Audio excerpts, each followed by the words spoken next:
This is a very simple exercise to open up the hip sockets and stretch the legs and the pelvic floor, the muscular area at the bottom of the torso. Sit down and place the bottoms of your feet together. You may hold your ankles or feet. Then gently move your knees up and down, moving them like a butterfly's wings. Mandy shows the more advanced step, which is pressing down on the knees, but if you do this maneuver, please be extremely gentle.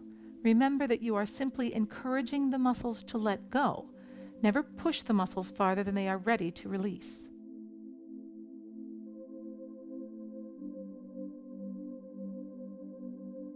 Lie on your back. Place 2 balls of the same size underneath your pelvis, 1 ball on each side. Mandy is using balls that are 5 inches across, but you may use balls of any size or even your fists, as long as the size provides a comfortable stretch. Lift your legs in the air and, with your knees bent, make circles from the hips. You can do both legs, you can alternate legs.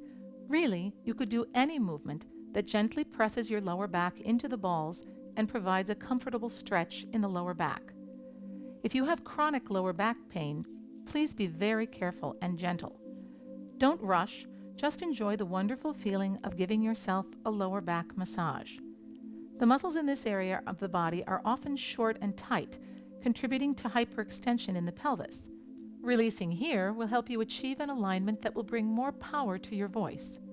When you have finished, gently remove the balls and notice the length and release you now feel in the back of your pelvis.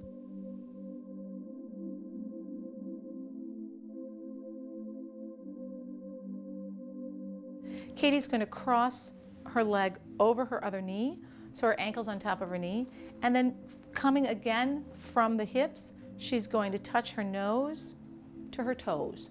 If you can't get that far, if you're not that flexible, that's fine. We're really trying to open up the hip sockets and feel the pelvic floor. After you've done one side, I would recommend switching legs and doing the other side because you get a slightly different stretch in the standing leg. And you certainly will discover that you are more flexible on one side than the other. None of us look like the anatomy books, perfectly symmetrical. That will open up the bottom of your body.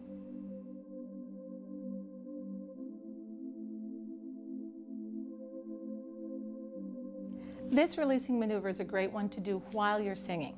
If you're having trouble reaching a note or you're just not getting the support that you're looking for, what you want to do is you'll be standing against a wall.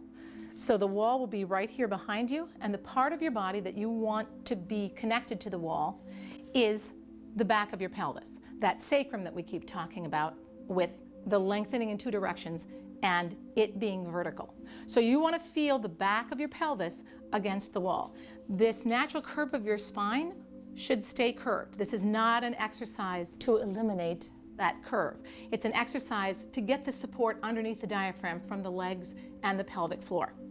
So what you'll do is take one hand, put your thumb in the solar plexus so you can monitor what's going on there as well, and then inhale standing up, and then as you sing, as you exhale, you're going to slide down that wall.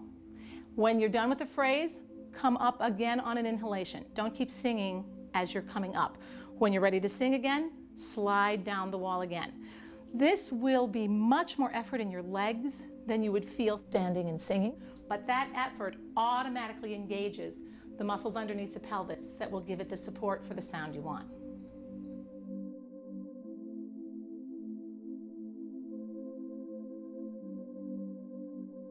This exercise might seem a little strange at first, but like many good things, it is both very simple and very effective. Squat down and waddle. Yes, waddle like a duck. If you feel a little unsteady, please feel free to hold on to something to stabilize your body. You can waddle with your heels off the floor. You can press your heels down toward the floor. Your hands can be inside or outside of your legs, whatever is most comfortable for you. This exercise is terrific for stretching the muscles in the back of the legs and the bottom of the torso, including the hip sockets and the pelvic floor, which provide a low support for the breath.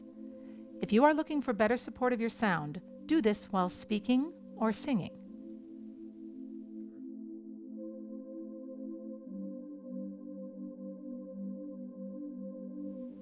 If the waddle is too extreme a position for you, there are modified versions of that will also bring benefit. You can simply do a plie, keeping your knees out over your toes and your sitz bones pointing at the floor. You'll feel the stretch in your inner thigh. You'll feel that diamond of the pelvic floor widen. You can also do a belly dancing maneuver. Again, keeping your sitz bones pointing at the floor. You can do a figure 8 with your hips and your pelvis, or really any movement at all here that allows those muscles to be free, moving, and engaged.